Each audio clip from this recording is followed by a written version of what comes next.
Speaker, coach, and author Kate Collins is here to help us navigate through something that is difficult for many over the holidays, the pain of loss. Kate, welcome back to Daytime. Thank you, Denise. Good to be here. Now, you are an expert on the pain of loss. You're sought after when it comes to the funeral industry. So tell us a little bit about your background. Well, I have an extensive background in counseling, and so I have a couple of loss CDs. One is Life After Loss, which is anything from relationship estrangement or relationship endings. And then I did an exclusive one for the funeral industry is called After Loss Healing Journey. So really I get hired a lot by funeral associations around the world to come actually and speak at their association events, their conventions. Well, when you're talking about loss, and you said loss of an estranged relationship or maybe the loss due to a death, is it a similar grieving process? It's similar but different. So it's a good question. So for example, if it's a divorce, a separation, or maybe it's a sibling relationship, what tends to happen is the person's walking around and you may run into them in the grocery store, or when the events come up, is do I go to that Christmas function or do I not? So they're similar, but they are different. No question. No question. Wow, that makes a lot of sense. So let's get right to it. You have some talking points. First of all, signs that you're struggling with loss. What are some of those signs? Well, I think for sure fatigue can be one. For some folks who a lot of people lose themselves. People don't realize that workaholism is a really great way to hide, to really not feel. And so our society certainly rewards you for workaholism and being that type A personality. So certainly one could be not sleeping well at night. Could certainly be your appetite is a big one. So either you're overeating or undereating. It could be certainly avoidance. You're isolating in some way. You just don't want to be in the crowds. It certainly could be, I just would like to just pass on Christmas this year. And for a lot of people, particularly when there's been a death, the whole idea of Christmas, it tells you the Hallmark family, but if you have a significant other, somebody in your family that's died, that's really difficult. It's really difficult for people to try to figure out, I really don't want to do Christmas this year. Yeah, so let's talk about the importance of self-care and the 3 A's of navigating loss so that those who are watching, who are in that position, have some strategies in their toolbox. Gotcha. Well, I think I'll go with the latter one, and that is, I call it the 3 A's. So you have to have awareness first and foremost that things are off for you, that you just know that in fact you're not happy right now. You don't want to. There's something that's missing, and usually it's that loved one, but also it could be that the rituals that were around that loved one being in your life. So if that he or she was somebody who loved cookies or loved doing certain things, the lights at Christmas time, the key is getting clear about what is it that you do want, which is the next one is acknowledgement. So I have to have acknowledgement that I don't want it to be the same because it's not the same.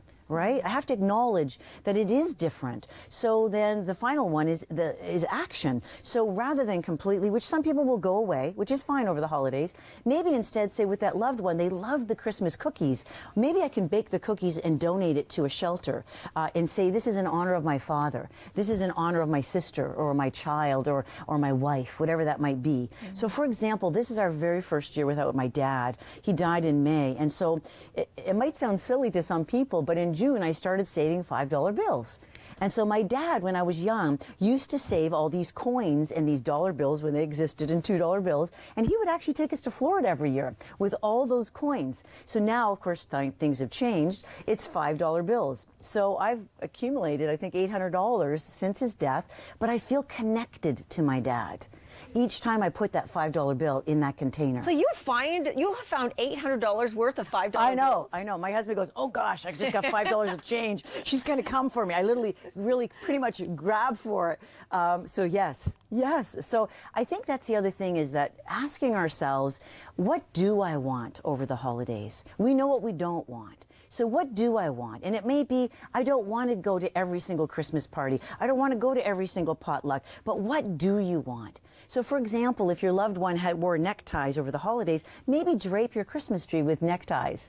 Maybe it's the fact that you want to put Christmas hearts or hearts on the Christmas tree with maybe beautiful notes of things that you loved about that person.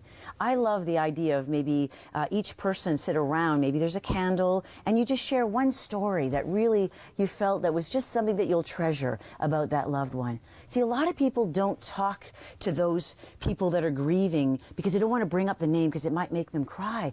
they're thinking about them all the time. You're doing them a disservice if you don't acknowledge them and mention something that really is of value about that person. So let's not pretend, because you want their legacy to live on. Is there something you can say to someone in that situation? Because like you said, sometimes we think we can't say anything, we don't want to Right. remind them, we don't want to upset them. What are some of the best things that we can say to somebody who has lost someone they love? I think the big thing is just how are you doing? How can I best support you? How can I best support you at this time? Because we think we have all these ideas of what that's going to look like, and it might be just the fact that you're acknowledging that in fact they're hurting is beautiful, and then hold the space. Yeah. Just get quiet. I mean, listening is a very powerful tool. That's why bartenders make such great tips, is because they learn to listen.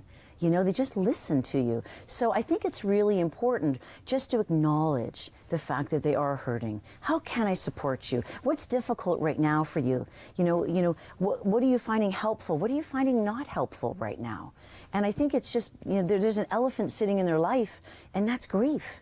So let's just acknowledge the elephant. And That's beautiful, Kate. And people can find out so much more about you and purchase those CDs from your website on how to deal with loss. Thank you so much for being here today. Thank you.